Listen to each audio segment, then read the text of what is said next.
សួស្តីអ្នកទាំងអស់គ្នានេះគឺជា Admin Zia Fan ថ្ងៃនេះយើងនឹងមកទស្សនាភាគទី1នៃ Manhwa រឿង Murim Lock-in នេះគឺជាភាគដំបូងនៃ Manhwa នេះខ្ញុំសង្ឃឹមថាអ្នកនឹងផ្ដល់ការគាំទ្រដោយដែលអ្នកបានផ្ដល់ឲ្យរឿង Return of the Mount Who Sack Die តោះយើងចូលទៅក្នុង Manhwa ទាំងអស់គ្នាចាប់ផ្ដើមភ្លាមគេបង្ហាញតួឯករបស់យើងតួឯករបស់យើងកំពុងតែលីសម្បកអ្វីមួយដូចជា capsule ទៅផ្ទះរបស់គាត់យ៉ាងណាក៏ត្រូវទៅដល់ដែរសល់តែ4ជាន់ទៀតទេនឹងទៅដល់ផ្ទះឆាប់ៗនេះគាត់និយាយដាក់ខ្លួនឯងហើយទីបំផុតក៏យកវាទៅដល់ផ្ទះនេះគឺជា gaming capsule ប្រៀបដូចជា console ប៉ុន្តែជាប្រភេទ capsule គាត់បង្ហាញនេះទៅមិត្តភ័ក្តិរបស់គាត់មិត្តភ័ក្តិមើលហើយនិយាយថារបស់នេះជាសម្រាមទេយកទៅបោះចោលទៅសម្រាមអីវើយខៀងខំលីវាឡើងមក4ជាន់ណាសំបើភ្នែកមើលឲ្យច្បាស់មើលនេះពិតជាសម្រាមមែនហ៎តួឯកសួរតួឯករបស់យើងឈ្មោះជីនថេខ្យុងយើងហៅគាត់ថាជីនដើម្បីងាយស្រួលមិត្តភក្តិដែលនៅជាមួយគាត់ឈ្មោះជីនហូនិយាយថាបងជីនមើលឲ្យច្បាស់មើលរបស់នេះប្រើការមិនកាត់ទេអ្វីដែលបងរើសមកពីធុងសម្រាមវានៅតែជាសម្រាមដដែលខ្ញុំប្រាប់បងចុះរបស់នេះលក់មិនចេញទេសូម្បីតែអ្នកទិញក៏គ្មានដែរទោះជាយ៉ាងនេះក្តីតួឯកគិតថាខ្ញុំខំលីវាមកពិបាកណាស់បើលក់បានលុយបន្តិចបន្តួចក៏បានដែរពេលឃើញតួឯកមុខក្រៀមក្រំមិត្តភក្តិក៏និយាយថាបងចោលវាទៅបងត្រូវការមុខមាត់ដែលមានសំណាងសម្រាប់របស់បែបហ្នឹងឬបែបនេះតួឯកក៏ខឹងឯងនិយាយអីគាត់សួរហើយរកចូលទៅវាយវើយឈប់ហិង្សាហាមប្រើហិង្សាបងមិនត្រូវធ្វើបែបនេះទេបងគឺជា awaken ការវាយមនុស្សធម្មតាគឺជាបទល្មើសខ្ញុំប្តឹងប៉ូលីសណានៅឲ្យស្ងៀមមិត្តភក្តិនិយាយដោយភ័យខ្លាចឯងជាអ្នកហៅខ្ញុំថា Frank Hunter តាទោះខ្ញុំជា awaken ឬអត់ក៏ឯងមិនដែលគោរពខ្ញុំដែរជីនស៊ូខ្ញុំនិយាយចឹងមែនទេប្រហែលខ្ញុំស្រវឹងហើយឥឡូវខ្ញុំនិយាយឲ្យច្បាស់អញ្ចឹងសូមចិត្តធ្ងន់និយាយគ្នាតាមសម្រួលមើលចុះទោះយ៉ាងណាក៏ដោយបងត្រូវទៅធ្វើការថ្ងៃស្អែកមែនទេតើ Gil នឹងមិនបណ្ដេញបងចេញទេបើបងវាយមនុស្សធម្មតាបែបនេះជីនហូសួរតាមពិតទៅ Gil បានបណ្ដេញតួឯកយើងចេញហើយតួឯករបស់យើងគឺជា Frank Hunter ដោយសារឪពុកគាត់ជា Hunter តួឯករបស់យើងក៏ចង់ក្លាយជា Hunter ដែរឪពុកគាត់បានស្លាប់ទៅហើយតួឯករបស់យើងគ្មានទេពកោសល្យអ្វីសោះប៉ុន្តែគាត់ធ្វើការងារគ្រប់យ៉ាងដែលគាត់អាចរកបានដើម្បីចិញ្ចឹមគ្រួសារគាត់ធ្វើបែបនេះ7ឆ្នាំហើយអស់រយៈពេលជិត7ឆ្នាំគាត់នៅតែជា Frank Hunter ដដែលវាជាស្ថានភាពដ៏កំសត់ណាស់ឮបែបនេះជីនហូក៏មានអារម្មណ៍មិនល្អបងពិបាកចិត្តមែនទេអញ្ចឹងបងមិនប៉ាវស្រាខ្ញុំបន្តិចទេដើម្បីលួងលោមចិត្តគេស៊ូលួងលោមចាក់ស្រាយ៉ាងណាក៏ដោយឯងចេះតែសុំខ្ញុំបែបនេះប៉ុន្តែឯងមិនដែលលូកលុយខ្លួនឯងសុំបីមួយកាក់ជីននិយាយមានលុយទៅលូកបានបងជីនហូឆ្លើយហើយពួកគេទាំងពីរក៏អង្គុយផឹកនៅទីនោះឥឡូវនេះគេពន្យល់ពីប្រវត្តិសាស្ត្រពិភពលោកដែលតួឯកកំពុងរស់នៅក្នុងពិភពលោកនោះមានហ្គេតដ៏ធំមួយបានលេចឡើងនៅថ្ងៃចូលឆ្នាំ2015តាមរយៈហ្គេតនេះពិភពលោកមួយទៀតត្រូវបានទំនាក់តងសត្វចម្លែកជាច្រើនបានចេញមកពួកវាសាហាវក្រូចឃ្រៅណាស់ចាប់ផ្ដើមសម្លាប់និងធ្វើទារណកម្មមនុស្សដើម្បីបញ្ឈប់សត្វចម្លែកទាំងនេះមនុស្សដែលមានកម្លាំងខ្លាំងនៅពេលនោះព្រោះពេលហ្គេតលេចឡើងមនុស្សខ្លះទទួលបានថាមពលពិសេសបានរួមកម្លាំងគ្នាប្រយុទ្ធគេហៅវាថា Great War បានបញ្ចប់បន្ទាប់ពីពួកគេកម្ចាត់ Demon King ឈ្មោះ Asmodeus បន្ទាប់ពីបញ្ចប់សង្គ្រាមសន្តិភាពក៏ត្រឡប់មកវិញទោះបីសន្តិភាពត្រឡប់មកវិញប៉ុន្តែ Gate នៅតែមានសត្វចម្លែកឡើងចេញមកក្រៅទៀតហើយប៉ុន្តែមនុស្សដែលខ្លាំងហៅថា Hunters ចាប់ផ្ដើមចូលទៅក្នុង Gate ដើម្បីកម្ចាត់សត្វចម្លែកនិងយករបស់របរមកលក់ Hunters ភាគច្រើនគឺជា Awakened ដែលមានន័យថាពួកគេមានធម៌ពលពិសេសតួឯករបស់យើងក៏ជា awaken ដែរប៉ុន្តែគាត់ជា F rank hunter ដែលរស់នៅយ៉ាងលំបាកបំផុតកម្រិតទាបបំផុតតួឯកមិនអាចដំឡើង rank របស់គាត់បានទេគាត់រស់នៅបែបនេះ7ឆ្នាំហើយឥឡូវនេះគេបង្ហាញពួកគេទាំងពីរបន្ទាប់ពីផឹកស្រារួចជីនហូកំពុងដេកលក់យ៉ាងស្កប់ស្កល់មើលវាដេកចុះអាឆ្កោតនេះវាថែមទាំងក្អួតដាក់ខ្ញុំទៀតជីវិតខ្ញុំស្ថិតនៅក្នុងស្ថានភាពបែបនេះហ៎ត្រូវធ្វើយ៉ាងម៉េចខ្ញុំគិតថាបើលក់ capsule នេះចេញនឹងបានលួយខ្លះប៉ុន្តែវាក៏គ្មានប្រយោជន៍ស្អែកបានអីចាយតួឯកគិតគាត់សម្លឹងមើល capsule ដែលគាត់លីមក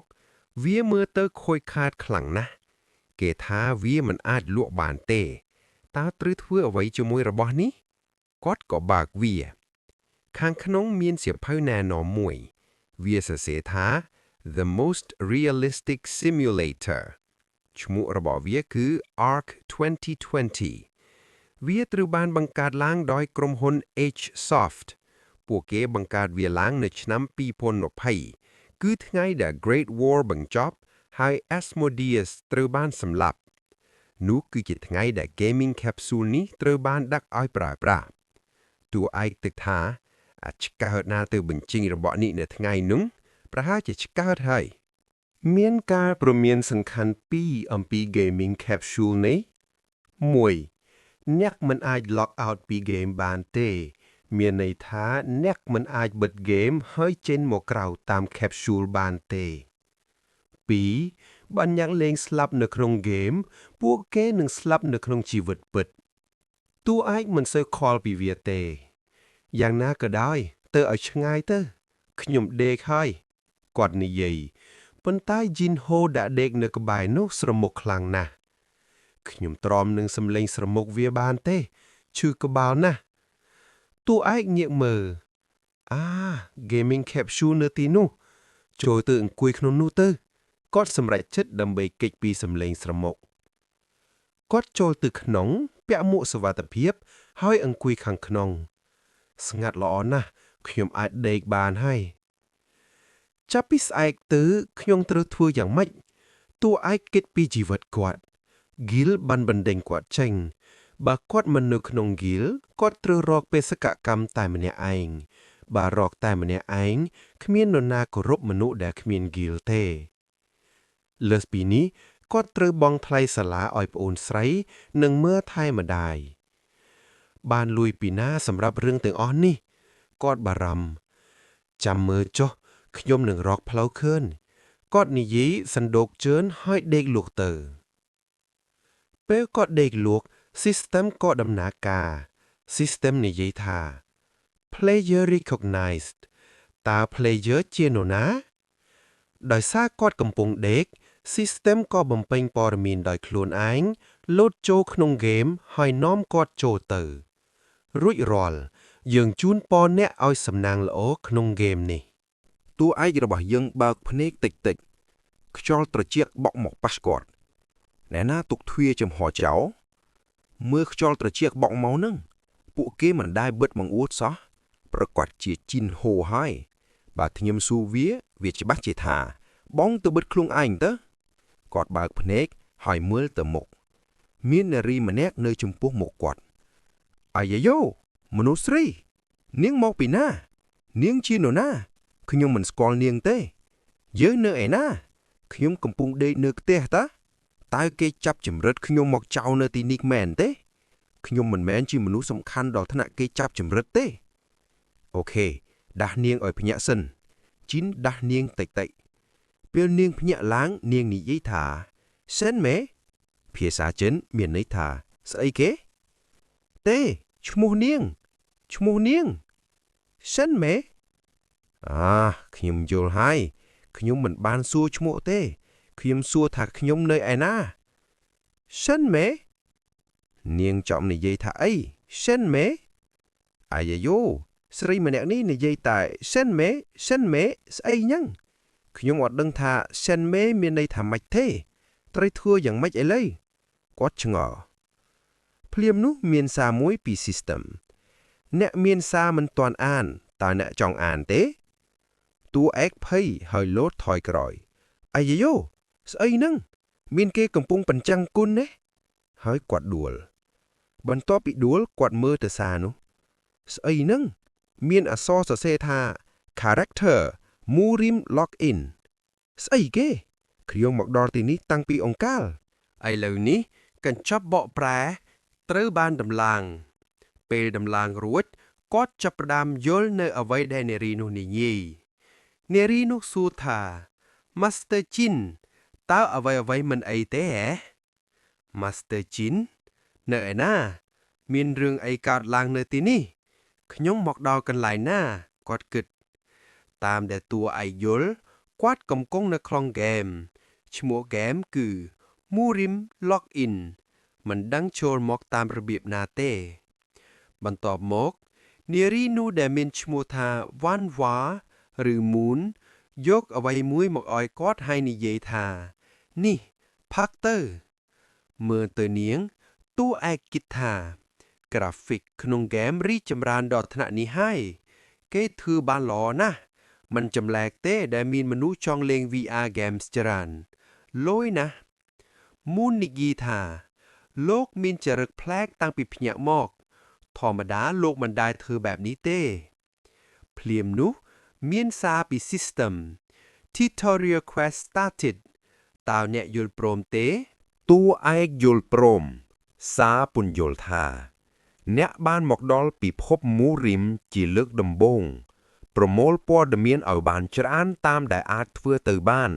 និងស្វែងយល់ពីទីតាំងរបស់អ្នកតួឯកមើលទៅសារនោះស្អីនឹងហេតុអ្វីខ្ញុំមកធ្វើបែបនេះនៅទីនេះ tutorial យ៉ាងម៉េចទៅធម្មតាគ្រាន់តែលេងអូខេសួរពីខ្លួនឯងសិនជីនសួរមូនថាតើខ្ញុំជារណាមូនសើចខ្ញុំដឹងរឿងខ្លះអំពីលោកខ្ញុំក៏ដឹងពាក្យចចាមអារាមខ្លះដែរតើឲ្យខ្ញុំប្រាប់លោកទេប្រាប់មកនាងប្រកាសជាធ្លាប់ឮហើយពាក្យចចាមអារាមអំពីខ្ញុំល្បីពេញនឹងខ្ញុំគ្រាន់តែខ្មាស់អៀនក្នុងការនិយាយដោយខ្លួនឯងគាត់និយាយ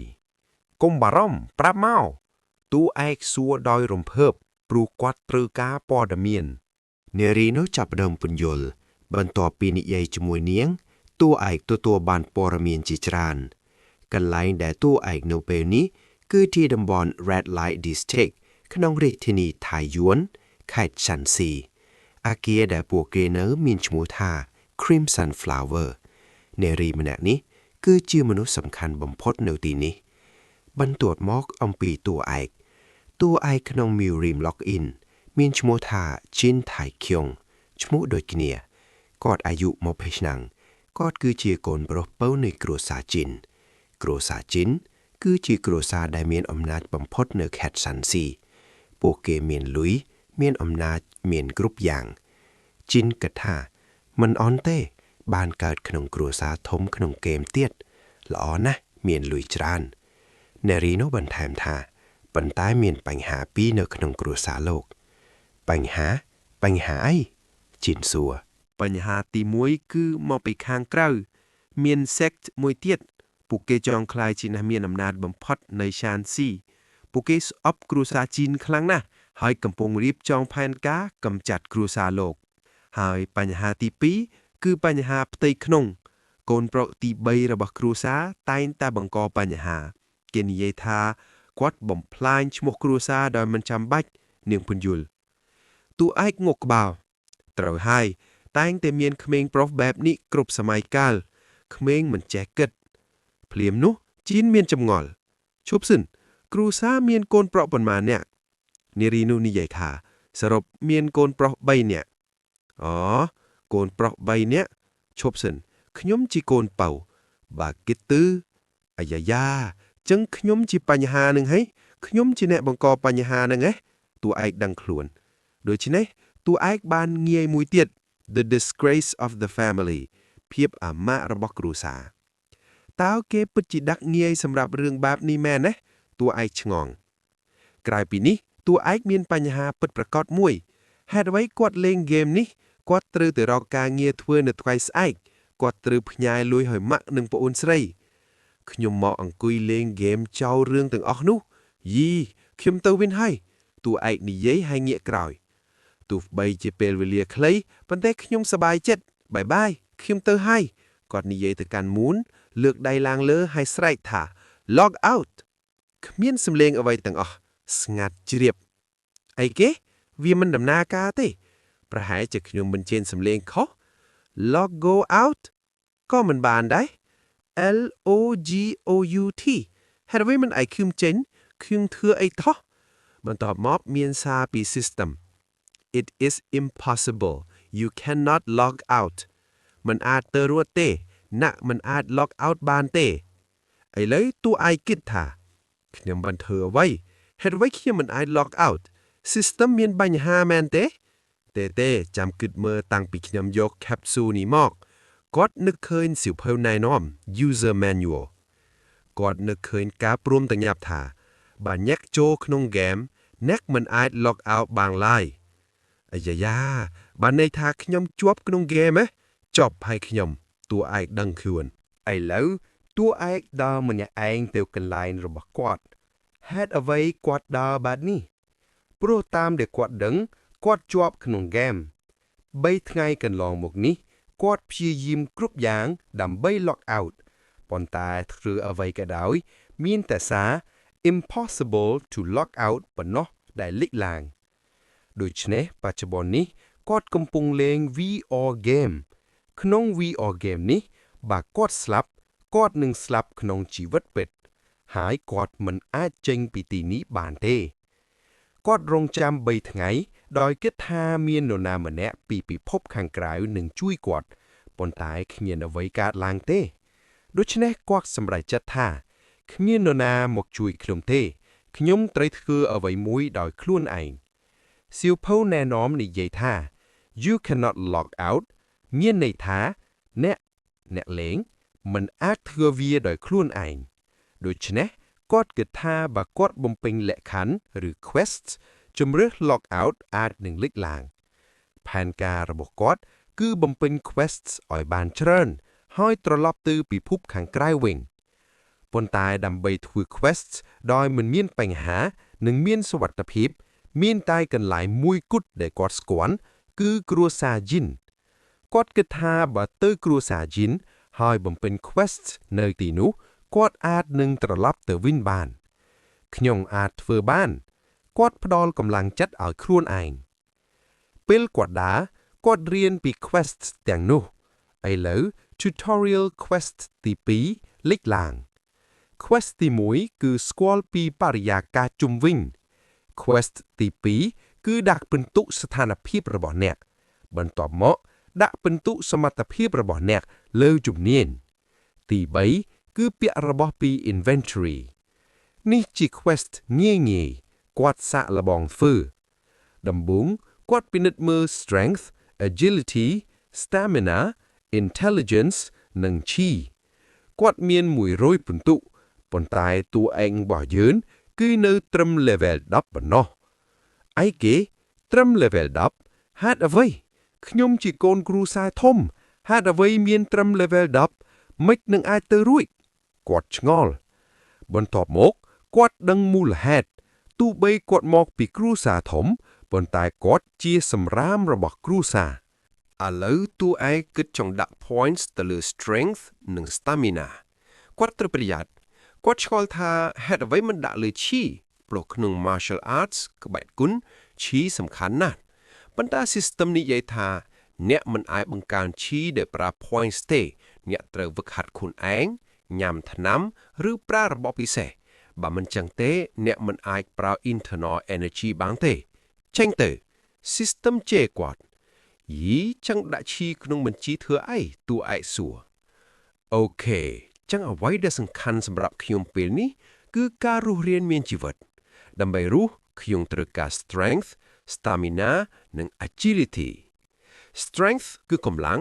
stamina គឺភាពធន់ agility គឺល្បឿនគ្រាន់តែកត់ដំឡើង3មុខនេះរាងកាយរបស់ជីនចាប់ផ្ដើមមិនដែតមានពន្លឺព័ទ្ធជុំវិញគាត់ជីនមានអារម្មណ៍ប្លែក គាត់ធ្លាប់មានអារម្មណ៍បែបនេះកាលពី7ឆ្នាំមុនពេលគាត់ Awakened លើកដំបូងប៉ុន្តែហេតុអ្វីខ្ញុំមានអារម្មណ៍បែបនេះក្នុង Game Martial Arts គាត់ឆ្ងល់សារលេខឡើងថា You have advanced from third-rate warrior to second-rate warrior. Congratulations. អូខេមួយហើយតោះទៅ quest ទី2 បើក skill menu គាត់បើក skill menu ក្រោមឈ្មោះជីនអ្វីមើលទៅមិនល្អទេគ្មាន skills ទេ physical និង internal stats មានតែ10តិចតួចណាស់ឃើញបែបនេះជីនធ្វើមុខស្អុយមែនទេហេតុអ្វីស្ថានភាពខ្ញុំបែបនេះគ្រប់កន្លែងអូខេត្រូវចេះអត់ធ្មត់ martial arts គឺដូចចន្ទាយើងឡើងម្ដងមួយកម្រិតដំបូងអភិវឌ្ឍអ្វីគ្រប់ខួនយ៉ាងសិនគាត់អាចដាក់ points ទៅលើពីរយ៉ាង physical state និង internal state physical គឺខាងក្រៅគឺសាច់ដុំ internal គឺខាងក្នុងគឺថាមពលដោយសារតួឯកជា hunter ដែលប្រើលំពែងគាត់ប្រយុទ្ធដែលប្រើសាច់ដុំខាងក្រៅដូច្នេះគាត់គិតថាពង្រឹង physical stats គឺល្អ internal គឺសម្រាប់អ្នកប្រើវេទមន្តដោយសារគាត់មិនចេះវេទមន្តគាត់សម្រេចចិត្តដាក់60 points លើ physical និង40លើ internal គ្រាន់តែគាត់យល់ព្រមរាងកាយជីនចាប់ផ្ដើមផ្លាស់ប្ដូរ system ចាប់ផ្ដើមរៀបចំរាងកាយគាត់ឡើងវិញវាធ្វើឲ្យគាត់ឈឺចាប់ខ្លាំងណាស់ពេលចប់ជីនមានអារម្មណ៍ថាកម្លាំងគាត់កើនឡើងខ្លាំងខ្ញុំពិតជាខ្លាំងមែនកម្លាំងនេះខុសពីពិភពធម្មតាជាមួយ system នេះខ្ញុំអាចខ្លាំងជាងមុនម្យ៉ាងទៀតខ្ញុំមានបទពិសោធន៍7ឆ្នាំជា hunter ចាំមើលខ្ញុំខ្លាយទៅជាមនុស្សធំក្នុងពិភពនេះខ្ញុំនឹងរស់ហើយត្រឡប់ទៅវិញគាត់សម្រេចចិត្តឥឡូវ quest ទី3បើក inventory និងពាក់របស់មានរបស់តែមួយគត់នៅទីនោះ traditional robe គាត់ពាក់វាសម្រាប់ការបញ្ចប់ tutorial quest 2តួឯកទទួលបានរង្វាន់លំពែងច្រេះមួយប៉ុណ្ណឹងលំពែងមួយអូខេប្រសើរជាងអត់វាមើលទៅប្លែកដែរគាត់គិតភ្លាមនោះមានសំឡេងនៅខាងក្រៅ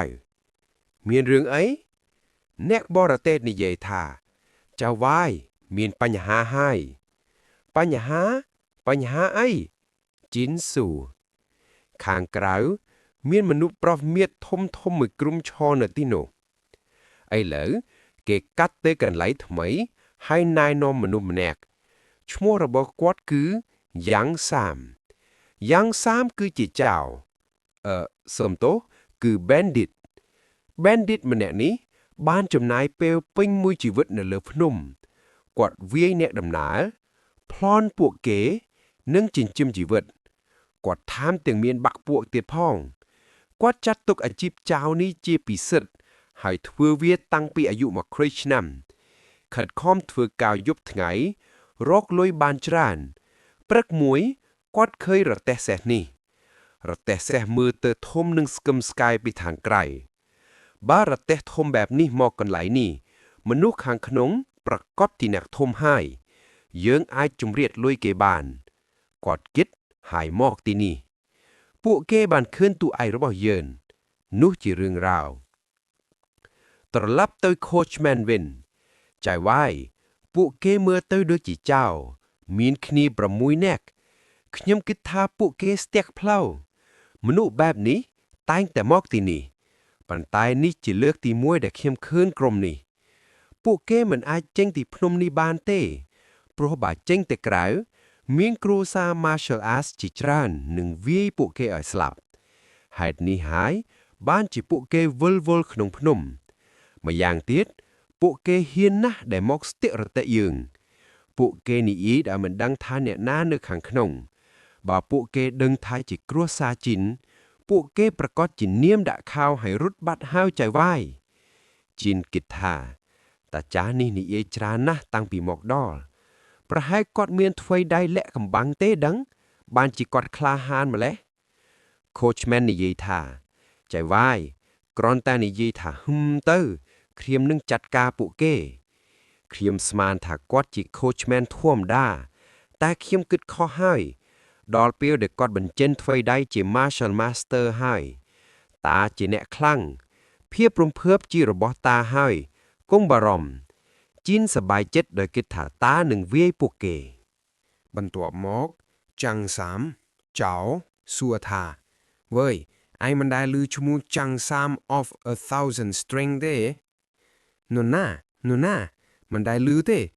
ចៅគ្មានបានការដូចឯងមកស្ទាក់ផ្លូវយើឯងដឹងទេថាទុកកំហុសឯងធ្ងន់ប៉ុណ្ណា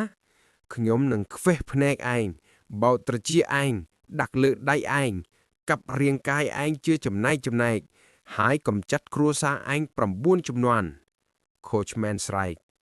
ហេតុអ្វីកំចាត់9ជំនាន់បន្ទាប់ពីកាប់គាត់ហើយជំនាន់ក្រោយកើតមកតាមណាជានឆ្ងល់តែមិនបានសួរចាំងសាមនិយាយថាខ្ញុំខ្លាចណាស់តើឯងដឹកមនុស្សសំខាន់មែនទេបង្ហាញមកចង់ឃើញអភិជននៅខាងក្នុងណាស់តាចាស់ក្រោកឈរឯងនឹងស្ដាយក្រោយដែលនិយាយពាក្យទាំងនេះកត់ទុកក្នុងកំណត់ហេតុឯងទៅយល់ហើយតាចាស់ដំបងបង្ហាញមនុស្សខាងក្នុងសិនទើបយើងសម្រេចចិត្តថាស្ដាយក្រោយឬអត់តាឯងនិយាយច្រើនណាស់ចាំមើលក្នុងនឹងបង្ហាញថាខ្ញុំជានរណា Coachman និយាយជីនគិតថាមិនអន់ទេតាចាស់នឹងចុកទៅសមរភូមិហើយការប្រយុទ្ធចាប់ផ្ដើមហើយយកពូតលីមកតាចាស់សម្លឹងមុខពួកគេស្ងៀមមួយសន្ទុះរួចដើរថយក្រោយយឺតដោយភ័យខ្លាចអីគេហេតុអ្វីគាត់ដើរមកវិញជីនឆ្ងល់ Coachman មកជិតរទេះហើយខ្សឹបថាចៅវាយដល់ពេលចៅវាយចេញទៅហើយបង្ហាញថាចៅវាយជានរណាចៅវាយពួកគេមកទីនេះដើម្បីឃើញធម្មពលរបស់ចៅវាយអាចយកធម្មពលពួកគេបានចេញទៅចៅវាយពួកគេហ៊ានមកស្ទាក់មនុស្សដោយចៅវាយបង្ហាញធម្មពលពិតរបស់ចៅវាយទៅបង្ហាញថាចៅវាយជាសុភាពបុរសបង្រៀនពួកគេមួយមេរៀនទៅចៅវាយពួកគេមិនដឹងថាចៅវាយជានរណាទេចៅវាយគឺជា Heavenly Chin Blade ជា genius តាំងពីអាយុ20ឆ្នាំឡើងទៅកំពូលក្នុងមូរីមមាននរណាធ្វើបានទេគ្រាន់តែឮរឿងចៅវាយខ្ញុំព្រឺសម្បុរខ្ញុំកោសគ្រឿងឯងជាច្រើនដងដោយសារព្រឺសម្បុរខ្ញុំខ្លាយជាដាក់គាំទ្រចៅវាយហើយជីនគិតថា Heavenly Chin Blade Genius តាចាស់នេះនិយាយពីនរណាខ្ញុំគិតថាតាច្រឡំហើយពេលជីនយកនិយាយ Coachman ស្រែកដាក់ពូចៅថាវើយមើលឲ្យច្បាស់ Master Chin របស់យើងនឹងចេញទៅឥឡូវនេះពួកឯងមិនស្គាល់កូនប្រុសទី2របស់គ្រួសារ Chin ទេគាត់គឺជា Martial Master of China Shang-Chi ចាំមើលចុះពេលគាត់ចេញទៅ Chin កាត់សម្ដីយោតាចាស់តាកំពុងនិយាយពីខ្ញុំមែនទេខ្ញុំមិនមែនជាកូនទី2ទេឃើញទេ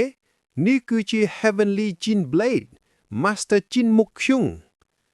តាចាស់ខ្ញុំគឺ Chin ថៃខ្ញុំឬបែបនេះតាចាស់ដែលស្រែកខ្លាំងមុននេះស្រាប់តែស្ងាត់មាត់ឈឹងគាត់ងាកក្រោយយឺតចៅវាយនិយាយអីម្យ៉ាងតែខ្ញុំស្ដាប់មិនច្បាស់អាចនិយាយម្ដងទៀតបានទេនេះគឺអ្វីដែលខ្ញុំព្យាយាមប្រាប់តាតាំងពីដើមខ្ញុំមិនមែនជីនមុខខ្ញុំទេខ្ញុំគឺជីនថៃខ្ញុំប្អូនប្រុសកូនទី3អីគេតើចៅវាយនិយាយពីកូនទី3របស់គ្រួសារជីនដែលគ្មានបានការឲ្យបំផ្លាញទ្រព្យសម្បត្តិនឹងមែនទេ Coachman សួរបាទត្រឹមត្រូវចៅវាយនិយាយត្រូវហើយ100ពិន្ទុខ្ញុំគិតថាជីវិតខ្ញុំនឹងចប់ត្រឹមនេះហើយ Coachman និយាយឲ្យដួលសន្លប់ខ្ញុំស្មានថាតានេះជា Martial Master គាត់សន្លប់គ្រាន់តែឮឈ្មោះខ្ញុំម៉េះជីនឆ្ងល់ខណៈដែលជីនកំពុងគិតពួកចៅកំពុងដេកសាយពេញដីអ្នកណាខ្វល់ថាជាគ្រូសាជីនខ្ញុំមិនខ្វល់ថាឯងជាកូនទី3ទេបើឯងឲ្យរបបទាំងអស់មកយើងឥឡូវនេះខ្ញុំនឹងទុកជីវិតឲ្យឯងចាំងសាមនិយាយទុកជីវិតឲ្យខ្ញុំពួកឯងមាន6ញាក់ខ្ញុំធ្លាប់វាយជាមួយ Goblin 6ក្បាលពីមុនមកប៉ុន្តែពួកនេះមើលទៅខុសគ្នាបន្តិចជីនវិភាគនៅក្បែរចាំងសាំមានបុរសក្បាលតំប៉ែកម្នាក់ដែលមានម៉ូតសក់ដូចខេញ៉ាបុរសតំប៉ែកនោះនិយាយថា Boss ចាំមើលខ្ញុំគប់ពូថៅហើយគប់ពូថៅរបស់គេអាយ៉ាយ៉ូវាហោះមកហើយជីនភ័យប៉ុន្តែពូថៅធ្លាក់វាធ្លាក់នៅឆ្ងាយពីគាត់ គាត់នៅទីនេះតែវាធ្លាក់នៅឯណោះឥឡូវជីនគិត1000 strength 10000 strength បើធៀបនឹងឈ្មោះមនុស្សផ្សេងទៀតមើលទៅស្គមស្គាំងណាស់ដោយពួកគេមិនបានស៊ីបាយបបថ្ងៃចឹងមើលទៅដោយតមហាតាំងពីកាតខ្ញុំគិតថាពួកគេខ្សោយជាង Goblins ទៅទៀតខ្ញុំមានអារម្មណ៍ថាខ្ញុំអាចវាយពួកគេបានជាពិសេសខ្ញុំមានកម្លាំងថ្មីជីនស្រាប់តែលើកដៃទាំងពីរឡើង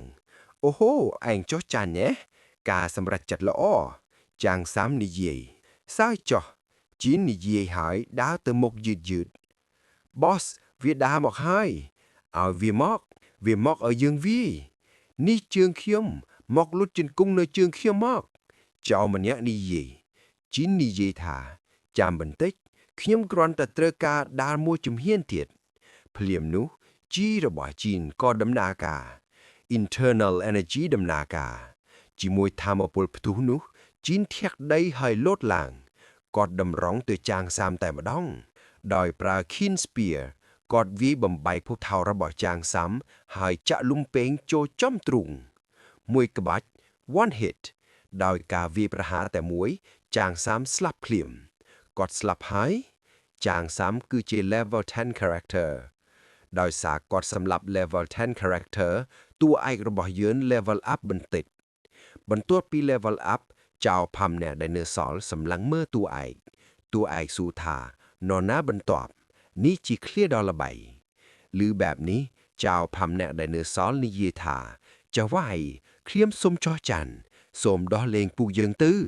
គាត់គឺជាមេធំហើយចៅវាយបានសម្លាប់គាត់ហើយតើយើងអាចធ្វើអ្វីចៅវាយពួកគេទាំង5ចោះចាញ់ដោយសារគាត់សម្លាប់ម្នាក់និងឈ្នះ5នាក់តួឯកទទួលបាន ability points និង stat points ជាច្រើនដូច្នេះភាគនេះបញ្ចប់ត្រឹមនេះអ្នកទាំងអស់គ្នានេះគ្រាន់តែជាការចាប់ផ្ដើមប៉ុណ្ណោះពេលក្រោយ Fire King នឹងមកដល់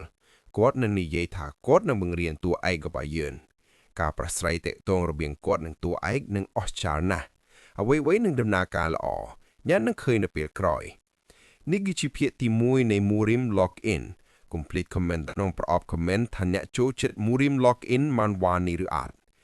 រឿងនេះនឹងផ្ដោតលើការកំ pl ែងច្រើនជាងការវាយប្រហារពួកគេបញ្យល់ពីធម៌ពលខ្លះបានល្អប៉ុន្តែខ្លះទៀតគ្រាន់តែនិយាយកាត់ប៉ុន្តែភាគច្រើនគឺកំ pl ែងបែប martial arts hunter គឺច្រើនណាស់អ្នកនឹងឃើញក្នុងភាគក្រោយជួបគ្នានៅភាគក្រោយ sayonara guys arigato yosimus បន្ទាប់ពីដោះស្រាយពួកគេរួចមានមនុស្សម្នាក់ទៀតកំពុងសម្លឹងមើលគាត់ដោយភាពភ្ញាក់ផ្អើលបើកភ្នែកធំនោះគឺជាបុរសចំណាស់ដែលជាអ្នកបរទេសសេះចៅម្នាក់មានក្បាលហើមម្នាក់ទៀតហើមមាត់និងម្នាក់ទៀតមានរំពោកលើក្បាលពួកគេម្នាក់ស្ថិតនៅក្នុងស្ថានភាពយ៉ាប់យឺនដោយឃើញបែបនេះបុរសចំណាស់ក៏សួរដោយភ្ញាក់ផ្អើលថាចៅវាយតើចៅវាយពិតជាអ្នកធ្វើរឿងទាំងអស់នេះមែនទេតួឯកក៏ឆ្លើយថាបាទគឺគ្រាងនឹងឯងជាអ្នកធ្វើម៉េចតើលោកសង្ស័យហេឬមួយលោកគិតថាការគិតរបស់ខ្ញុំខុសហើយតាមពិតខ្ញុំគឺជាជីនមយុងខ្យងប៉ុន្តែដោយសារតែរបួសក្បាលខ្ញុំក៏ភ្លេចការចងចាំហើយហៅខ្លួនឯងថាជីនតេខ្យងលោកកំពុងច្របូកច្របល់មែនទេលោកគិតថាខ្ញុំមានជំងឺបាត់បង់ការចងចាំហ៎បន្ទាប់មកគាត់និយាយថាតែឈួតឆាប់ទៅឲ្យឆ្ងាយទេតាលោកឯងនិយាយតែរឿងមិនសមហេតុផលហើយគាត់ក៏នាំតានោះទៅជាមួយឥឡូវនេះតួឯកញឿននឹកឃើញដល់ការសន្ទនាមួយដែលគាត់បាននិយាយជាមួយមិត្តរបស់គាត់ឈ្មោះ Jingu វាគឺអំពី time manipulation ការគ្រប់គ្រងពេលវេលានៅក្នុង game VR បែបនេះប្រសិនបើយើងចូលទៅខាងក្នុងពេលវេលាដែលចំណាយក្នុងការលេង game មានអារម្មណ៍ថាដើរយឺតជាងមានន័យថាប្រសិនបើយើងចំណាយពេលច្រើននៅក្នុង game តាមពិតយើងចំណាយពេលតែបន្តិចបន្តួចប៉ុណ្ណោះនៅក្នុងជីវិតពិតតួឯករបស់យើងជីនតែខ្យងធ្លាប់បានសួរមិត្តរបស់គាត់ជីនគូថាតើបច្ចេកវិទ្យាបែបនេះពិតជាមាននៅក្នុង game VR ទាំងអស់នេះមែនឬអត់គាត់សួរដោយសារតែគាត់ឆ្ងល់ថាហេតុអ្វីបានជាបច្ចេកវិទ្យាទំនើបបែបនេះត្រូវបានគេយកមកប្រើសម្រាប់តែ game VR ទៅវិញប៉ុន្តែជីនគូបានឆ្លើយថាមើលចោះក្មេងនេះនិយាយបែបនេះទៀតហើយហេបងអូនប្រុសមានរឿងមួយដែលឯងមិនយល់សោះមនុស្សដូចឯងនិយាយថា ខ្ញុំគ្រាន់តែចូលទៅអង្គុយក្នុង time capsule រៀនឲ្យបានយូរហើយពេលចេញមកវិញគឺក៏ឡងផតទៅតែមួយរយៈខ្លីប៉ុណ្ណោះឯងមិនយល់ពីរឿងនេះទាល់តែសោះទុកឲ្យខ្ញុំពន្យល់ឲ្យច្បាស់ពេលវេលារបស់ឯងមិនមែនដើរយឺតមែនតែនោះទេវាក្រាន់តែធ្វើឲ្យមានអារម្មណ៍ថាបែបនោះប៉ុណ្ណោះគេហៅវាថា apparent time និយាយឲ្យសាមញ្ញទៅនៅពេលដែលយើងលេងហ្គេម VR ទាំងនេះយើងបញ្ជូនព័ត៌មានយ៉ាងច្រើនទៅកាន់ខួរក្បាលរបស់យើងក្នុងពេលតែមួយដោយសារតែការផ្ទុកព័ត៌មានលើសកម្រិតនេះខួរក្បាលរបស់យើងមានអារម្មណ៍ថាវាដើរយឺតនោះហើយគឺជាមូលហេតុដែលយើងមានអារម្មណ៍ថាពេលវេលាកំពុងដើរយឺតប៉ុន្តែការផ្ទុកលើសកម្រិតនេះមិនមែនមានន័យថាយើងអាចចងចាំព័ត៌មានទាំងអស់នោះបានទេដូច្នេះទោះបីជាឯងរៀននៅទីនោះរយៈពេល1ម៉ោងក៏ដោយក៏វាស្មើនឹងការរៀន1ម៉ោងនៅទីនេះដែរក្រៅពីនេះតកតងនឹងភាពខុសគ្នានៃពេលវេលាឧទាហរណ៍ប្រសិនបើវាមានអារម្មណ៍ថាយើងចំណាយពេល3ម៉ោងនៅក្នុងហ្គេម VR តាមពិតយើងប្រហែលជាចំណាយពេលត្រឹមតែ1ម៉ោងប៉ុណ្ណោះនៅក្នុងជីវិតពិតនោះហើយគឺជាកម្រិតនៃភាពខុសគ្នានៃពេលវេលាវាគ្មានស្តង់ដារសម្រាប់រឿងនេះទេប៉ុន្តែវាអាស្រ័យលើ gaming capsule ដែរប្រសិនបើ gaming capsule នោះមានតម្លៃថ្លៃខ្លាំងនិងប្រើប្រាស់បច្ចេកវិទ្យាទំនើបជាច្រើននោះភាពខុសគ្នានៃពេលវេលានេះអាចត្រូវបានបង្កើនបន្ថែមទៀតយើងមិនអាចប៉ាន់ស្មានបានទេថាវាមានតម្លៃថ្លៃប៉ុណ្ណាដូច្នេះគាត់ចង់និយាយថាម៉ាស៊ីននេះមិនមានបច្ចេកវិទ្យានោះទេដូច្នេះពេលនេះជីនរបស់យើងកំពុងគិតអំពីរឿងនេះប្រសិនបើអ្វីដែល Jingo បាននិយាយជាការពិតនោះពួកគេប្រកាសជាបានប្រើប្រាស់បច្ចេកវិទ្យាដូចនេះនៅក្នុងហ្គេម Capsule នេះហើយនោះមានន័យថារយៈពេល3ថ្ងៃនៅទីនេះថាមិនជាស្មើនឹង1ថ្ងៃនៅទីនោះដល់ពេលនេះ Jingo គួរតែភ្ញាក់ហើយដាស់ពួកយើងដែរបើគាត់មិនបានដាស់ប្រហែលជា time difference គម្លាតម៉ោងនៅក្នុងនេះខុសគ្នាខ្លាំងហើយ graphic នៅក្នុងហ្គេមនេះគឺច្បាស់ខ្លាំងណាស់វាមិនដូចជា hero កំពុងលេងហ្គេមទេប៉ុន្តែដូចជាកំពុងរស់នៅក្នុងនោះតែម្ដង hero គិតបណ្ដាក្បាលក៏កាន់តែក្តៅបណ្ដាគាត់គិតថាទៅជាស្អីក៏ទៅខ្ញុំឡើងដឹងហើយទោះជាយ៉ាងណាក៏ខ្ញុំត្រឹមតែទៅមុខដែរខ្ញុំក្រាន់តែទ្រាំបន្តិចទៀតទៅបានហើយគាត់ក៏សម្រេចចិត្តបើក skill menu មើលសិនពេលបើកមកគាត់ឃើញថាមាន skill សំខាន់ចំនួន3 1. Jin Family Spear Technique ក្បាច់លំប៉ែងត្រកូលជីន 2. Jin Family Footwork Technique ក្បាច់ជើងត្រកូលជីន 3. Jin Family Cultivation Technique បច្ចេកវិទ្យាបណ្ដុះថាមពលត្រកូលជីនប៉ុន្តែ hero មិនទាន់មាន skill ទាំង3នេះទេស្រាប់តែពេលនោះ tutorial quest ទី4ក៏លេចមក quest នេះតម្រូវឲ្យអ្នករៀនគ្រប់គ្រង chi system បានយល់ដំណឹងថាបើអ្នកបរាជ័យក្នុង quest នេះគឺច្បាស់ជាចប់ហើយ hero គិតថាបើ Jingo ភ្ញាក់គាត់ច្បាស់ជាជួយសង្គ្រោះខ្ញុំដូច្នេះខ្ញុំមិនចាំបាច់ទទួលយក quest នេះទេគាត់ក៏ជ្រើសរើស decline បាទ decide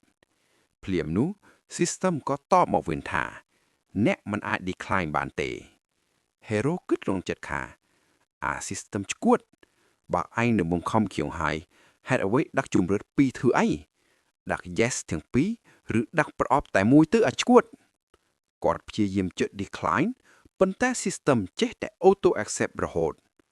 រៀនអត់ accept ឬ decline auto accept វាទទួលយកគ្រប់យ៉ាងដោយខ្លួនឯង hero គិតថាពីមុនវាចេះសួរណាមតាមគួរសមឥឡូវវាមិនខ្វល់សោះវា accept យកតែម្ដងចាំមើលឲ្យតែមានឱកាសខ្ញុំនឹងលានវាមិនខានស្រាប់តែរទេះដោយពួកគេកំពុងជីកនោះចាប់ផ្ដើមវើដូចជាមាន black hole កើតឡើង hero ភ័យហើយបិទភ្នែកពេលបើភ្នែកមកវិញគាត់នៅកន្លែងផ្សេងមួយដែលមានពណ៌សសុទ្ធនៅទីនោះមានតាចាក់មិនអែកសក់សពាក់អាវសកំពុងឈរជីនដើរទៅជិតដោយឆ្ងល់តាចាស់នោះក៏ប្រាប់ឲ្យអង្គុយចុះកូន hero ឆ្ងល់ថាស្អីគេហ្នឹងខ្ញុំមកនេះដើម្បីរៀនម៉េចក៏តាឲ្យខ្ញុំអង្គុយ ហើយក៏និយាយស្អីហ្នឹងស្រាប់តែតាចាស់នោះនិយាយនៅអ្វីដែល Hero កំពុងគិតក្នុងចិត្តចេញមកក្រៅតែម្ដងបន្ទាប់មកគាត់ដើរមកយ៉ាងលឿនហើយបើក Meridians ឬសរសៃឈាមថាមពលរបស់ Hero ទាំងអស់តាចាស់ប្រាប់ថាចាប់ពីពេលនេះទៅ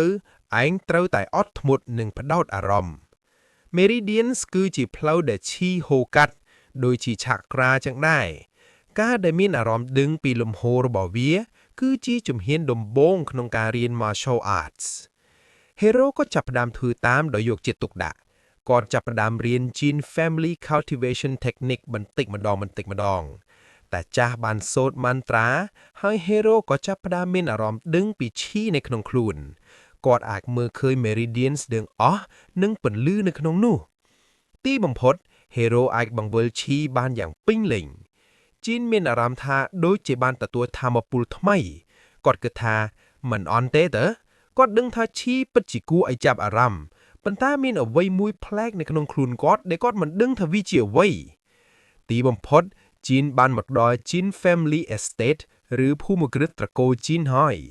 ពេលមកដល់ជិតកន្លែងនោះ Hero ចង់ពង្រឹងឈី sense របស់គាត់ដូច្នេះគាត់ព្យាយាមទាញឈីចេញពីដានធានវាមានទំហំតូចណាស់តែបរិសុទ្ធប៉ុន្តែពេលគាត់កំពុងទាញវាគាត់ក៏ឃើញថាមានថាមពលមួយទៀតនៅក្បែរនោះដែរហើយវាមានលក្ខណៈប្លែកខ្លាំងប្រសិនបើខ្ញុំយករបស់នេះវាមានឱកាសដែលខ្ញុំនឹងកាន់តែខ្លាំងប៉ុន្តែការពិពណ៌នាបានចែងថាខ្ញុំអាចនឹងបរាជ័យឬស្លាប់ដូច្នេះកុំប្រថុយអីយើងនឹងទាញយកតែពីឈីដើមប៉ុណ្ណោះគឺប្រភពដ៏បរិសុទ្ធតួឯករបស់យើងបានសម្រេចចិត្តហើយចាប់ផ្ដើមប្រើប្រាស់តែរបស់នោះដូច្នេះទីបំផុតគាត់បានមកដល់ជិតភូមិគ្រឹះ Gene Family ណាស់ភូមិគ្រឹះ Gene Family មើលទៅពិតជាធំដុំណាស់តួឯករបស់យើងបានដើរទៅមុខដោយសង្កេតមើលអ្វីៗគ្រប់គ្នាដោយអត់ធ្មត់ភ្លាមនោះតួឯករបស់យើងបានសម្រេចចិត្តប្រើ Chi Sense របស់គាត់ដើម្បីពិនិត្យមើលជុំវិញជីនគិតថា Chi Sense នេះគឺដូចជាអ្វីដែល Frieza ប្រើមែនទេដោយការប្រើ Chi Sense គាត់អាចចាប់អារម្មណ៍មនុស្សគ្រប់គ្នានៅជុំវិញគាត់មនុស្សគ្រប់គ្នាគឺនៅកម្រិតខុសៗគ្នាជាពិសេសតួឯករបស់យើងបច្ចុប្បន្នអាចចាប់អារម្មណ៍បានតែអ្នកដែលនៅក្រោម level 30និងក្នុងចម្ងាយ30ម៉ែត្រប៉ុណ្ណោះព្រោះគាត់ទើបតែចាប់ផ្ដើមអ្វីទាំងអស់ដូច្នេះឥឡូវនេះតួឯករបស់យើងទទួលបាន quest មួយ quest នេះគឺជា lockout quest ប្រសិនបើគាត់បញ្ចប់ quest នេះគាត់នឹងអាច lock out បានទីបំផុតខ្ញុំបានរកឃើញផ្លូវចេញហើយខ្ញុំអាចចាក់ចេញពីហ្គេមនេះបានអញធ្វើឲ្យខ្ញុំព្រួយបារម្ភអត់ប្រយោជន៍វាគ្រាន់តែជាហ្គេមប៉ុណ្ណោះប្រសិនបើខ្ញុំប្រើប្រាស់បទពិសោធន៍ប្រយុទ្ធនិងចំណេះដឹងរបស់ខ្ញុំបានត្រឹមត្រូវការរត់គេចពីហ្គេមបែបនេះនឹងងាយស្រួលណាស់គ្មានបញ្ហាទេនៅពេលខ្ញុំចេញទៅចាំមើលខ្ញុំវាយញាក់ដែលបង្កើតវាដោយអឹមបូតួឯករបស់យើងនិយាយខណៈពេលគាត់បន្តដំណើរខណៈដែលពួកគេហៀបនឹងចូលទៅក្នុងភូមិគ្រឹះ Gene Family មានសន្តិសុខម្នាក់នៅទីនោះឈ្មោះ Hick Mujin គាត់បានសួរថាតើអ្នកជានរណាតើអ្នកមកពីណាអ្នកបរទេសដែលអង្គុយខាងក្រៅបានឆ្លើយថាពួកយើងមកពី Crimson Flower សន្តិសុខបានឆ្លើយថា Crimson Flower តើនរណាមកពី Gene Family ដែលនឹងមកពីកន្លែងបែបនោះពេលនោះហើយដែលតួឯករបស់យើងបានបង្ហាញក្បាលរបស់គាត់ពីខាងក្នុងអូគឺណែឬសន្តិសុខនិយាយដោយសម្លឹងមើលគាត់ចេញមកខ្ញុំតើឯងកំពុងសួរខ្ញុំមែនទេជីនបានសួរបាទខ្ញុំកំពុងសួរអ្នកតើខ្ញុំនិយាយជាមួយអ្នកណាផ្សេងទៀតខ្យល់ឬចេញមកសន្តិសុខបានឆ្លើយតបតួឯករបស់យើងគិតថាហេតុអ្វីបានជាគាត់ធ្វើបែបនេះតើយើងមិនមែនជា Third Young Master នៃគ្រួសារនេះទេឬហេតុអ្វីបានជាគាត់និយាយបែបនេះតើគាត់មិនយល់ថាខ្ញុំរស់នៅទីនេះទេឬជីនបានសួរខ្លាំងៗថាតើឯងមិនដឹងថាខ្ញុំរស់នៅទីនេះទេឬសន្តិសុខបានឆ្លើយតបថាខ្ញុំដឹងថាអ្នករស់នៅទីនេះហើយថាអ្នកគឺជា Third Young Master ទោះជាយ៉ាងណាក៏ដោយយើងត្រូវតែអនុវត្តតាមពិធីការរបស់គ្រួសារចេញមកដោយស្ងៀមស្ងាត់និងដោយការគោរពបន្ទាប់មកពួកគេបានសួររកឈ្មោះត្រកូលនិងកម្រិតក្បាច់គុណរបស់តួឯករបស់យើងនៅពេលដែលតួឯករបស់យើងនិយាយថា Second Rate Warrior សន្តិសុខបានសើចចំអកថា Second Rate អ្នកឬ អ្នកកំពុងធ្វើរឿងដែលមិនចាំបាច់មិនអីទេខ្ញុំនឹងមិនប្រកាន់ទេពេលនេះតើអ្នកមកពីណាតួឯករបស់យើងបានឆ្លើយថា Crimson Flower អូ Crimson Flower ប្រសិនបើអ្នកទៅទីនោះអ្នកច្បាស់ជាបានចំណាយប្រាក់ច្រើនណាស់តើអ្នកបានធ្វើអ្វីតើអ្នកបានយកវាពីគ្រួសារឬអ្នកបានលួចវាអ្នកគឺជាប្រភេទមនុស្សដែលលួចញឹកញាប់មែនទេអ្នកធ្វើបែបនេះញឹកញាប់មែនទេសន្តិសុខនិយាយដោយក្អើតក្រទមនៅពេលគាត់ចាប់ផ្ដើមសួររឿងទាំងនេះតួឯករបស់យើងចាប់ផ្ដើមខឹងសន្តិសុខបានមកជិតហើយនិយាយថាខ្ញុំគ្រាន់តែជាអ្នកយាមទ្វារប៉ុន្តែខ្ញុំនឹងផ្ដោតដំបូលមីណាយខ្លះដល់អ្នកកងលៀបទ្វីឈូងលឺឈ្មោះគ្រួសារដោយមិនចាំបាច់រៀនរួមនៅด้วยមនុស្សផងទៅដោយនិយាយយ៉ាងមិនគោរពឬបែបនេះតួឯករបស់យើងចាប់ផ្ដើមឆេះដោយកំហឹងវាគ្រាន់តែជាហ្គេមប៉ុណ្ណោះប៉ុន្តែគាត់ធ្វើជ្រុលពេកហើយគាត់គិតថាហេអាថាតឈរនៅទីនោះនេះគឺកំភ្លើងរបស់ខ្ញុំដោយនិយាយបែបនេះតួឯករបស់យើងបានលោតពីកន្លែងដែលគាត់នៅដើម្បីវាយប្រហារគាត់ក្នុងពេលដំណើរគ្នានៃការប្រយុទ្ធនេះកំពុងកើតឡើងមាននរណាម្នាក់បានទៅជួបមេគ្រួសារ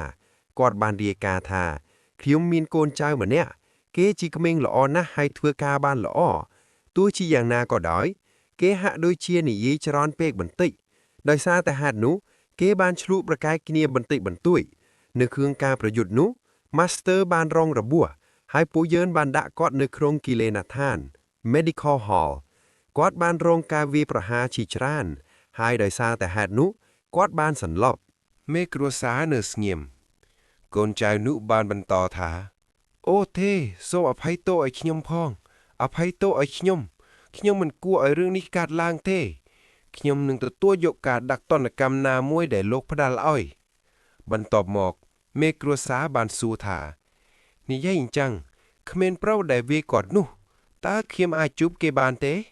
ខ្ញុំត្រូវការនិយាយជាមួយគេបន្តិចកូនចៅនោះបានឆ្លើយថាសូមអភ័យទោសគេក៏នៅកន្លែងតែមួយដែរគេបាក់ឆ្លងឬអ្វីមួយដូចជាពួកគេបានដាក់គេនៅក្នុង Medicinal Hall ដែរអូអញ្ចឹងឬមិនអីទេឯងអាចទៅបានហើយឥឡូវនេះខ្ញុំនឹងចាត់ចែងអ្វីគ្រប់យ៉ាងមេគ្រួសារនិយាយបន្ទាប់មកដោយហៅជំនួយការរបស់គាត់នៅក្បែរនោះវិភៀងមកតោះយើងទៅដើរលេងកម្សាន្តហើយបាននាំគាត់ទៅដើរលេងឥឡូវនេះគេបានបង្ហាញយើងពីរបៀបដែលការប្រយុទ្ធបានកាត់ឡើងពិតប្រាកដតាមពិតជីនរបស់យើងបានទៅវាយមូជីននោះប៉ុន្តែគាត់ត្រូវបានគេវាយយ៉ាងដំណំមូជីនបាននិយាយថាអ្នកគ្រាន់បើជាងអ្វីដែលខ្ញុំគិតបន្តិចទោះជាយ៉ាងណាក៏ដោយគ្រាន់តែក្រវីដៃរបស់អ្នកនៅអាកាសមិនអាចឲ្យអ្នកវាយខ្ញុំបានទេអ្នកត្រូវចេះវាយឲ្យបានត្រឹមត្រូវដូច្នេះជីនរបស់យើងត្រូវបានគេវាយយ៉ាងធ្ងន់ធ្ងរត្រូវបានគេទាត់ត្រូវបានគេវាយចំមុខនិងចាញ់យ៉ាងអាម៉ាស់វាប្រែថាជីនរបស់យើងកំពុងមើលរឿងទាំងអស់នេះពីខាងក្រោយដូចជាបទពិសោធន៍ក្រៃរាងកាយឬរូបភាពឆ្លុះបញ្ចាំងគឺថាគាត់កំពុងសម្លឹងមើលខ្លួនឯងឥឡូវនេះជីនរបស់គាត់គិតថា lock out មុនពេលដែលខ្ញុំអាច lock out បានវាហាក់ដូចជាពួកគេនឹងសម្លាប់ខ្ញុំហើយភ័យខ្ញុំត្រឡប់ទៅវិញក្នុងកញ្ចប់សូម្បីតែអ្នកដែលគ្រាន់តែជាអ្នកយាមទ្វារក៏ខ្លាំងប៉ុណ្ណឹងដែរជីនគិតក្នុងចិត្តថាខ្ញុំឆ្ងល់ណាស់ថាមនុស្សនៅខាងក្នុងហ្គេតខ្លាំងកម្រិតណាបើអ្នកយាមនៅហ្គេតខ្លាំងដល់ថ្នាក់នេះជីនត្រូវគេវាយយ៉ាងដំណំប៉ុន្តែទីបំផុតគេអាចដល់ចំធ្គាមរបស់គេបានមួយដៃនោះគឺជាការវាយប្រហារតែមួយគត់ដែលជីនអាចធ្វើបានទោះជាយ៉ាងណាក៏ដោយការវាយនោះគ្រាន់តែធ្វើឲ្យសត្រូវតានតាំងប៉ុណ្ណោះគេបានចាប់ជីនលើកឡើងហើយជន់ឈ្លីគាត់មូជីនម្នាក់នេះគឺជាតួអង្គ level 20 បាត់បើអ្នកយាង gate មានកម្រិត level 20 ទៅហើយចុងអ្នកនៅខាងក្នុងវិញមានកម្រិតណាទៅនោះហើយជាមូលហេតុដែលជីនត្រូវគេវាយយ៉ាងធ្ងន់ធ្ងរដោយសារគាត់ឥឡូវនេះគេបានបញ្ជូនជីនទៅបន្ទប់សង្គ្រោះហើយឲ្យស្នាក់នៅក្នុង Medicinal Hall នៅពេលជីនភ្ញាក់ឡើងហើយបើកភ្នែកមជ្ឈដ្ឋានជុំវិញមើលទៅប្លែកខ្លាំងណាស់ភ្លាមនោះគាត់ក៏សួរថាតើខ្ញុំនៅឯណាអូ Young Master លោកភ្ញាក់ហើយឬទីនេះគឺ Medicinal Hall លោកសន្លប់អស់1ម៉ោងហើយនោះហើយជាមូលហេតុដែលពួកយើងដាក់លោកឲ្យសម្រាកនៅទីនេះពួកគេនិយាយអូ1ម៉ោងស្អីគេ1ម៉ោងតើខ្ញុំដេកនៅទីនេះក្នុងស្ថានភាពដ៏គួរឲ្យអាណិតអត់1ម៉ោងមែនទេឆែស្ថានភាពខ្ញុំពិតជាអន់ណាស់គាត់និយាយទាំងបើកមើល character profile របស់គាត់មានតែ10ពិន្ទុប៉ុណ្ណោះប្រហែលជាបើខ្ញុំបានបែងចែក10ពិន្ទុនេះខ្ញុំនឹងមិនចាន់បែបនេះទេដឹងតើខ្ញុំអាចនឹងឈ្នះគាត់ទេគាត់ឆ្ងល់ប៉ុន្តែទោះបីជាគាត់បានបែងចែក10ពិន្ទុនោះក៏ដោយក៏តួឯករបស់យើងមិនអាចយកឈ្នះមូជីនបានដែរព្រោះមូជីនគឺជាបុគ្គលិកដែលមាន level 20បាទជីនដឹងរឿងនេះច្បាស់ណាស់បើខ្ញុំចង់យកឈ្នះមនុស្សបែបហ្នឹងខ្ញុំត្រូវតែរៀនក្បាត់គុណ martial arts ឲ្យបានត្រឹមត្រូវជាមុនសិនហ៊ូហាហ៊ូគាត់ហាត់កាយវិការដៃបើដៃមកបែបនេះតើវាត្រូវអត់បើខ្ញុំរៀបរាំងបានត្រឹមត្រូវពេលគាត់មកបែបនេះហើយវាចំក្បាលគាត់ខ្ញុំគិតថាខ្ញុំត្រូវដឹងពីរបៀបប្រើដៃទាំងនេះគាត់គិតបណ្ដាហាត់ក្បាត់ផ្សេងបណ្ដាភ្លាមនោះ family head ក៏ដើរចូលមកគ្រាន់តែគាត់ចូលមកដល់គាត់សួរថាឯងស្ថិតក្នុងស្ថានភាពដ៏អាក្រក់ម្ល៉េះជីនគិតថាអូទេក្របីមួយណាគេនឹងខ្ញុំមិនទាំងស្គាល់ថាគាត់ជាអ្នកណាផងតើគាត់មកពីណាគាត់សម្រេចចិត្តប្រើ Chi Sense ដើម្បីត្រួតពិនិត្យប៉ុន្តែគាត់មិនអាចមើលឃើញថាបុរសនោះមាន level ប៉ុន្មានទេអូទេគាត់ប្រហែលជាមាន level លើសពី30ហើយនោះហើយជាមូលហេតុដែលខ្ញុំមើលមិនឃើញ level របស់គាត់ទេកុំងាកក្រោយងាកមកផ្លូវនេះកុំមើលមុខគាត់ប្រាប់ខ្លួនឯងបើគ្រូពេទ្យធ្វើបែបនេះហើយបុរសម្នាក់នេះស្រែកបែបនេះតើគាត់ជាអ្នកណាដំណើរការខួរក្បាលគិតមើលហើយស្វែងរកថាគាត់ជាអ្នកណាជាបន្ទាប់ពីគិតយ៉ាងខ្លាំងគាត់សម្លឹងមើលទៅបុរសនោះហើយសួរថាប៉ាសុខសប្បាយទេឮបែបនេះបុរសនិយាយថាលោកគ្រូពេទ្យខ្ញុំគិតថាអ្នកអាចចេញទៅបានហើយគេដូចជាមិនអីទេខ្ញុំនឹងមើលថែគេពីត្រឹមនេះអូទេសូមស្ងាត់ទៅ